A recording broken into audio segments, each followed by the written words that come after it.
생산자동화 기능사 2015년 2회 기출문제 이어서 32번부터 풀어보도록 하겠습니다. 일상생활에서 사용되는 엘리베이터, 자동 판매기와 같이 정해진 순서에 의해서 제어되는 방식. 정해진 순서에 의해서 제어되는 것은 시퀀스 제어를 얘기하는 거죠. 일정한 논리에 의해서 정해진 순서나 제어의 각 단계를 차례로 진행하는 제어가 시퀀스 제어가 되겠습니다. 다음은 1번이 되겠고요. 시퀀스 제어와 같은 의미를 가지고 있는 제어는 게로프 제어, 순차 제어 등이 있겠습니다. 이거와 반대되는 개념이 데모김 제어인데요. 데모김 제어와 같은 뜻을 가진 것은 피드백 제어, 그리고 페르프 제어가 있겠습니다. 33번입니다. 다음 중 제어량에 따른 제어의 분류가 아닌 것. 제어량에 따라서는 서버 기구와 프로세스 제어, 자동 조정으로 나눌 수가 있고요. 목표 값이 변하느냐, 변하지 않느냐에 따라서 정치 제어와 추치 제어로 나눌 수가 있습니다. 정치 제어라고 하는 것은 목표치가 정해져 있는 거고요. 추치 제어라고 하는 것은 목표 값이 변동이 있는 그런 제어가 되겠습니다. 그러니까 목표치에 관한 분류, 정치제어와 추치제어로 보시면 되겠습니다. 그래서 제어량에 따른 제어의 분류가 아닌 것은 2번이 되겠습니다. 34번입니다. 문과 문틀의 자석과 스위치를 조합해서 방법용 제어기에 의용되거나 자동화 시스템의 실린더 위치 감지에 가장 많이 사용되는 비접촉 장치.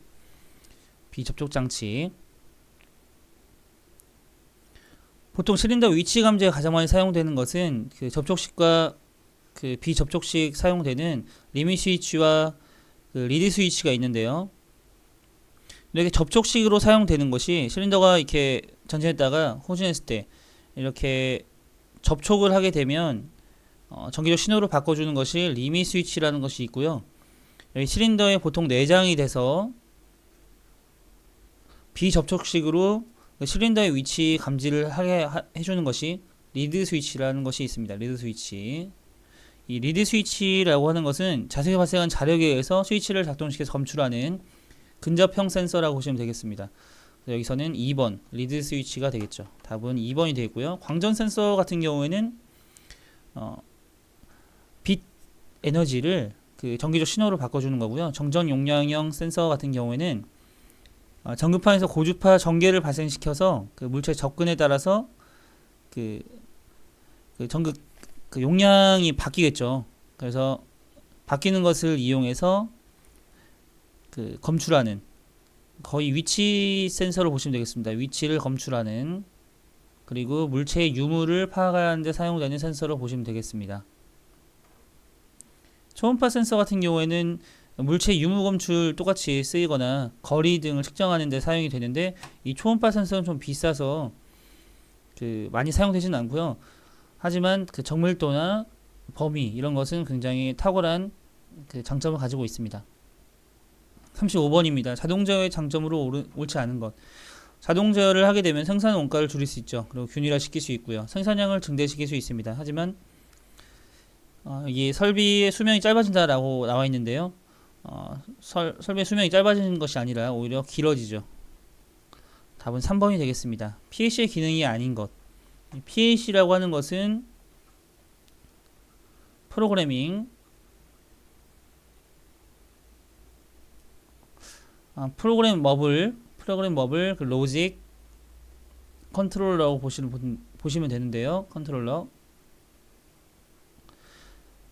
작은 소형 컴퓨터라고 보시면 되겠습니다. 자동 제어에 많이 사용이 되는데요.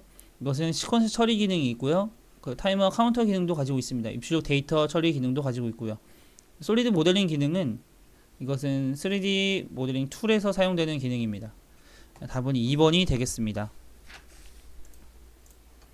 37번입니다. IEC 국제전기표준회의에서 제정된 표준화된 PLC 프로그래밍 언어 중에 그래픽으로 표현되는 프로그래밍 언어가 아닌 것. 그래픽 표현 프로그래밍에는요, 레더, LD가 있고요. 보통 레더 같은 경우에는 이렇게 통상적으로 우리가 많이 본 프로그램 이런 것들이 다 사다리 모양으로 된 것들이 레더라고 보시면 되겠습니다. FBD 같은 경우에는 이제 펑션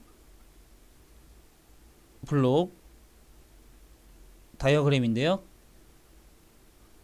PLC 제조 회사에서 만들어 놓은 그 기능을 가지고 있는 엑셀 함수화 같은 것이라고 생각하시면 되겠습니다. 여기에서는 뭐 AND를 넣었으면은 이제 입력 A와 B를 합쳐서 출력으로 내라, 값을 내라 라는 그 함수가 있다고 하면 그 함수를 이용해서 사용하는 그런 PLC 언어라고 보시면 되겠고요. SFC라고 하는 것은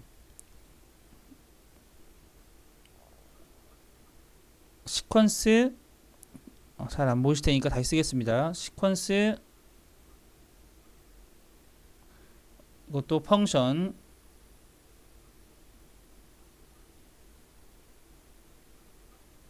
시퀀스 펑션이라고 보시면 되는데, 이 지금 SFC도 그래픽 표현으로 하는 프로그래밍 언어라고 보시면 되겠습니다. 이것도 펑션이 들어가니까요. 펑션 함수가 들어가는 것은 다 그래픽으로 표현되는 프로그래밍 언어입니다. 그래서 LD, FBD, 그리고 SFC 이것은 다 그래픽으로 표현되는 프로그래밍 언어고요. IL 같은 경우에는 인스트럭션, 리스트라고 해서 문자 기반 언어입니다. 굉장히 간단하게 니모닉 그 기호를 AND, OR 이렇게 나타내는 거죠. 보통 이렇게 직렬로 연결된 경우는 A와 B가 있다 하면은 직렬로 연결했으니까 논리 곱이죠. 그래서 이것은 AND 뭐 A, 그리고 이건 비접점이니까 이것은 AND A와 not B 뭐 이런 식으로 니모닉 기호로 나타내는 것이 IL이 되겠습니다. 문자 기반 언어죠. 그래서 답은 2번이 되겠습니다. 38번입니다. 다음 그림과 같이 주차장 관리 프로그램을 PLC를 이용해서 제작하려고 할 때 출력 요소. 보통 입력이라고 하는 것은요. 입력이라고 하는 것은 그 스위치와 센서 등을 입력으로 봅니다. 출력이라고 하는 것은요. 여기서 뭔가 움직일 수 있는 액추에이터나 그리고 방향을 바꿔주는 뭐 제어 밸브 이런 것들이 다 출력이고요. 뭐 램프라든지 이런 것들이 다 출력입니다. 여기서는 차단기가 출력 요소가 되겠네요. 차단기, 그리고 방향을 바꿔준 솔레노이드 이런 것들이 출력 요소가 되겠고, 이 감지기 이런 것들은 입력 요소가 되겠죠. 입력 요소. 그리고 여기 주차 만차를 나타내준 램프도 출력이 되겠네요. 출력 요소. 자, 그럼 보시겠습니다. 주차 진입 상태 감지기는 입력이죠. 그리고 출차 진출 상태 감지기도 센서니까 입력입니다. 스위치 같은 것도 입력이죠. 여기 주차용 차단기 솔레노이드는 방향 제어 밸브로 출력 요소에 속합니다. 답은 3번이 되겠습니다. 39번입니다. 어떤 대상물의 현재 상태를 사람이 원하는 상태로 조절하는 것. 원하는 상태로 조절하는 것을 제어라고 하죠. 제어의 정의가 되겠습니다. 그래서 이 제어, 이 필요한 동작으로 수정해 주시면 되겠습니다. 그래서 조작량이라고 하는 것은 제어 요소가 제어 대상에 주는 양을 얘기하고요. 제어량은 제어 대상의 양입니다. 이 외란이 좀 잘 나오는데요. 외란이라고 하는 것은 제어량에 불필요한 영향을 주는 외적 입력으로서요. 목표 값과 다르게 제어량을 변화시키는 요소가 되겠습니다. 40번입니다. 그 FMS의 종류 중에서 특정한 부품을 가공하기 위해서 여러 공작 기계를 집합해 놓은 것. 유연 생산 시스템인데, 이 유연 생산 시스템을 여러 공작 기계를 집합해 놓은 것. 이것은 보통 라인이죠. 라인. 그래서 이것은 Flexible Manufacturing Line, FML이 되겠습니다. 공작 기계를 한 대 모아서 그 특정한 부품을 가공하기 위해서 모은 거죠. 라인. 답은 4번이 되겠습니다. 41번입니다. 다음 진리포의 값과 일치하는 게이트. 여기서는 두 개의 입력이 없을 때만 출력이 나오네요. 이것을 보면 우리가 기본적으로 AND 게이트는 그 두 개의 입력이 있어야지만 출력이 나오는 0, 0, 0, 0, 1, 0, 1, 0, 0, 111이 AND였죠. 그리고 OR 게이트 같은 경우에는 그 00, 0 그리고 하나만 있어도 입력 두 개 요소 중에 하나만 있어도 출력이 나오는 것이 OR 게이트였습니다. 그래서 두 개 다 있으면 이렇게 OR가 되고요. 난드 게이트 같은 경우에는 이렇게 우리 기본적으로 AND 게이트와 그 OR 게이트는 알고 있으므로 이거의 반대라고 보시면 되겠습니다. 난드는 1110 그 AND의 출력을 반대로 바꿔주시면 되고요. OR 같은 경우에도 이것을 그 바꿔주면 됩니다. 노어 1000. 그럼 이 41번 이 진리표와 비교를 해보겠습니다. 여기서는 1000이므로 자 5어의 반대가 되겠죠. 이것은 그래서 노어 게이트가 되겠네요. 답은 4번이 되겠습니다. 42번입니다. 전달함수를 설명한 것으로 틀린 것. 선형 제역에서만 정의됨. 맞습니다. 그 정상상태 주파수 응답을 나타내고요. 비선형 제역의 시간 응답 분석에 용이하다고 했는데 전달함수는 선형 제역에서만 정의가 됩니다. 답은 3번이 되겠고요. 모든 초기값이 0으로 했을 때 출력 신호의 라플라스 변환과 입력 신호의 라플라스 변환과의 비를 전달함수라고 합니다. 보통 이렇게 나타내죠.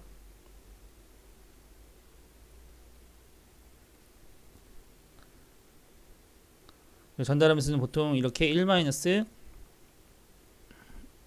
자, 피루프 안에 그 함수 분의 자, 입력에서부터 출력 요소까지에 있는 함수로 나타냅니다. 여기서 선형과 그 비선형에 대한 내용이 나오는데요. 쉽게 말씀드리면 선형은 그 우리가 1차 방정식을 배울 때 그래프 직선이 있죠. 그 비례를 할 때 이런 것들 직선으로 나타내지는 것들이 선형이라고 보시면 되고요. 비선형 같은 경우는 이제 훨씬 더 높은 차원의 현상이라고 보시면 되겠습니다. 그렇기 때문에 그 전달함수는 이제 선형 제역에서만 정의가 되기 때문에 비선형 제역의 시간 응답에는 어렵겠죠. 훨씬 더 높은 차원이기 때문에. 답은 3번이 되겠습니다. 선형과 비선형이 나오면 선형은 계산할 수 있는 거, 비선형은 계산하기 어려운 거라고 보시면 되겠습니다. 43번입니다. 되먹임 제어에서 목표값과 다르게 제어량을 변화시키는 요소. 이게 지금 39번 문제에서 그 설명 드렸었는데 다르게 제어량을 변화시키는 요소는 외란이었죠. 39번 문제 해설을 참고하시고요. 44번입니다. 그 산업용 다관절 로봇이 3차원 공간에서 임의의 위치와 방향에 있는 물체를 잡는 데 필요한 자유도는 이 자유도는 외워두셔야 되는데요. 이것은 6입니다. 우선 6이고요. 이 6이 어떤 것이 속하냐. 수직 이동, 확장과 수축, 회전, 목의 회전과 그리고 상하 운동, 좌우 회전 이렇게 6개가 속해져 있습니다. 그래서 이 위치와 방향에 있는 물체 잡는 데 필요한 자유도는 6이 되겠습니다. 이 6이라는 숫자 꼭 외워두시기 바랍니다. 비접점에 대한 설명으로 오는 것. 이 비접점이라고 하는 것은 초기 상태는 닫혀 있습니다. 그리고 조작이 됐을 때 그 열리는 거죠. 그리고 A접점 같은 경우에 초기에는 그 열려 있다가 조작하면 닫히는. 네, 닫힌다, 열린다 이 뜻이 그 열려 있으면 전기가 통하지 않는 겁니다. 닫혀 있으면 전기가 통하는 거고요. 그래서 A접점은 뭔가를 킬 때, B접점은 뭔가를 끌 때 사용하는 것입니다. 이게 닫혀있다 열려있다를 착각하시면 안됩니다. 조작하고 있는 동안에만 열리는 접점, 열리는 것이라고 하면 이것은 전기가 통하지 않는다는 뜻이고요. 조작하고 있는 동안에만 닫히는 접점, 이것은 전기가 통한다는 뜻입니다. 이 비접점은 조작하는 동안에는 전기가 통하지 않는 열리는 접점 1번이 되겠죠. 2번에 대한 것은 A접점에 관한 설명이 되겠습니다. 46번입니다. A, B, C가 논리 변수일 때 논리 대수식이 잘못된 것. A와 B의 논리곱은 B와 A의 논리곱으로 바꿀 수가 있고요. A와 B의 논리합 마찬가지로 바꿀 수가 있습니다. 3번 같은 경우에는 순서를 바꿀 수 있죠. 4번 같은 경우에는 분배 법칙이라고 해서 자, A와 B의 논리곱 그리고 플러스 A와 C의 논리곱으로 바꿀 수 있습니다. 여기 기호가 잘못됐으므로 4번이 틀렸죠. 답은 4번이 되겠습니다. 37번입니다. 불대수식의 결과를 바르게 나타내는 것. 자, A와 A, B 논리곱의 합을 보시면 그것은 A로 묶을 수 있으니까 1 플러스 b로 나타낼 수 있죠. 근데 여기 벤 다이어그램으로 나타내면 이게 1이 전체니까 전체와 b의 논리 합은 1이 될 수밖에 없겠죠. 그래서 a와 1의 논리 곱인데 전체와 a의 논리 곱 속하는 뭐 교집합은 a가 될 수밖에 없겠죠. 답은 3번이 되겠습니다. 이 벤 다이어그램으로 이용해서 이 전체가 1이라고 보시면 되고요. 이렇게 정리를 하지 않아도 불대수식의 결과를 나타낼 수 있습니다. 이 a와 a, b의 합, 우선 a는 이 부분이고요. 그 a, b의 논리 곱은 이 부분이니까 전체 이것을 합치면 a가 될 수밖에 없겠죠. 그래서 이렇게 풀이를 해도 됩니다. 48번 넘어가도록 하겠습니다. 직렬 회로와 같은 기능을 하는 논리 게이트. 직렬일 경우에는 AND가 되겠고요. 병렬일 경우에는 OR가 되겠습니다.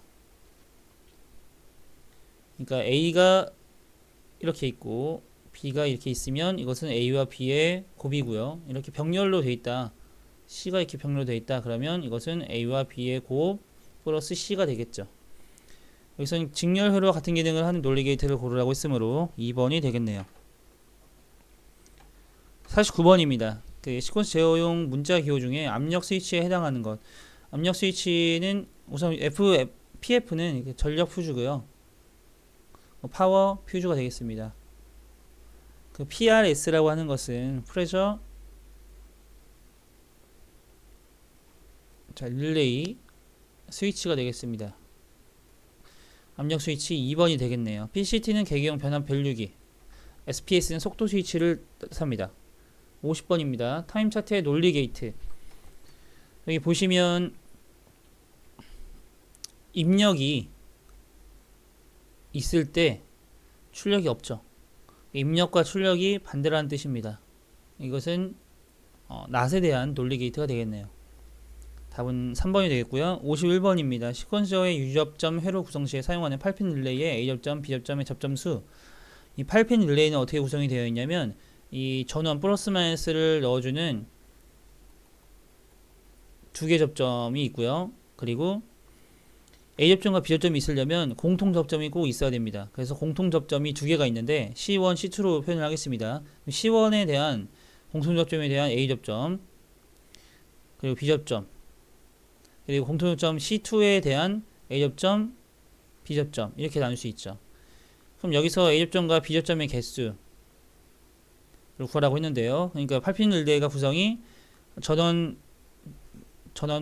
접점 2개, 그리고 공통 접점 2개, 그리고 A접점 2개, B접점 2개 이렇게 8개로 나눠져 있습니다. 8핀. A접점은 그러니까 2개죠. B접점 2개입니다. 그래서 답은 2번이 되겠습니다. 52번입니다. 전자기폐기의 철심 진동과 가장 밀접한 관계가 있는 것. 전자기폐의 주입의 습기가 낮다, 단락되었다 이렇게 나와 있는데요. 철심 진동에 가장 밀접 관계가 있는 것은 우선 가동 철심과 움직일 수 있는 철심과 고정 철심 접촉 부위에 이물질이 생겼다는 것입니다. 이물질에 의해서 철심 진동이 일어나게 되는데 이물질이 녹에 발생함으로써 이물질이 발생한다는 것을 볼 수가 있겠습니다. 답은 4번이 되겠고요. 53번입니다. 두 개 입력 오어 게이트로 4입력 오어 게이트를 만들려고 한다고 합니다. 보통 투입력 오어 게이트가 있는데 4개의 입력 게이트를 만들려고 한다고 합니다. 하나, 둘, 3개, 최소 3개의 오어 게이트가 필요하겠죠. 답은 3번이 되겠고요. 54번입니다. 두 개의 안정 상태를 가지면서 입력에 따라서 1비트의 상태를 기억할 수 있는 회로, 이것은 플립플롭에 대한 설명이 되겠습니다. 보통 기억할 수 있는 회로라고 하면은 보통 앞 전 단계의 입력 상태를 기억한다고 하면은 플립플롭을 고르시고요. 그런 내용이 없고 그냥 기억할 수 있는 회로라고 하면은 기억 회로라고 보시면 되겠습니다. 여기서는 두 개의 안정 상태를 가지면서 입력에 따라 1비트 상태에 기억할 수 있는 회로라고 했으므로 플립플롭의 정의 기억해 두시기 바랍니다. 자, 55번입니다. 계정기 문자 기호 중에 유지 계정기를 의미하는 것. BR은 평형 계정기, GR은 지락 계정기, KR은 keep 릴레이죠. 유지 계정기를 뜻합니다. 답은 3번이 되고요. PR은 역전 방지 계정기를 뜻합니다. 56번입니다. 검출용 스위치에 해당되지 않는 것. 풋 스위치는요, 조장용 스위치에 속합니다. 스위치는 이제 검출용과 조장용으로 나타날 수가 있는데, 보통 검출용은 센서라고 보시면 되고요. 조장용은 스위치라고 보시면 됩니다. 일반 스위치. 근접 스위치는 센서죠. 광전 스위치 센서고요. 리밋 스위치 센서입니다. 답은 1번이 되고요. 57번입니다. 유접점 제어 방식과 비교했을 때 무접점 제어 방식의 장점이 아닌 것. 유접점 제어 방식은 보통 굉장히 좀 대형이죠. 그리고 무접점은 PLC를 생각하시면 되는데 이것은 저희가 소형화가 가능합니다. 외형이 작죠. 동작 속도도 굉장히 빠르고요. 수명이 반영구적입니다. 근데 전기적 자금에 약하다는 취약점이 있습니다. 답은 4번이 되겠습니다. 다른 것들은 이렇게 유접점 회로의 특징, 무접점 회로의 특징 읽어보시기 바랍니다. 58번입니다. 입력을 제거해서 설정 시간까지 계속 출력을 내고 있다가 설정 시간이 되면 작동이 정지되는 회로. 이것은 타이머 회로인데요. 타이머 회로 중에는 타이머 종류가 온 딜레이 타이머와 오프 딜레이 타이머가 있습니다. 온 딜레이 타이머 같은 경우에는 입력이 주어진 다음 동작을 늦게 하는 거죠. 이것을 한시 동작이라고 합니다. 오프 딜레이 같은 경우는 입력이 주어지면 바로 동작을 하게 되고요. 순시 동작.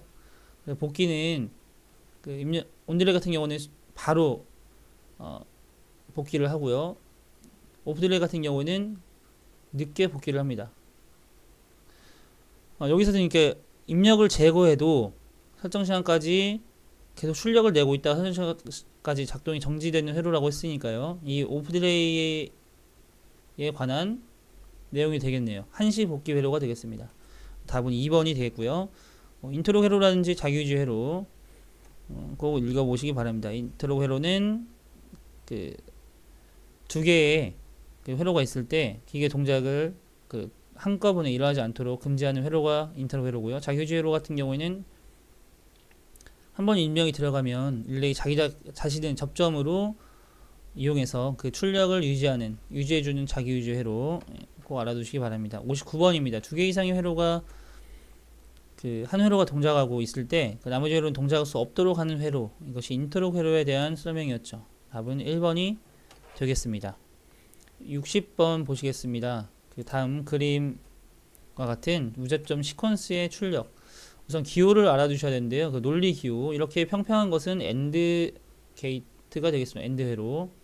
그리고 이것이 이렇게 둥그스름하게 파져 있는 것이 OR 회로. 낫이 이렇게 앞에 동그라미가 있는 것이 낫이 되겠습니다. 그래서 여기서 동그라미 AND 회로에 동그라미 붙여주면 난드가 되겠고요. 마찬가지로 OR 회로에서 동그라미 붙여주면 앞에다가 붙여주면 노어가 되겠습니다. 여기서는 AND와 낫이네요.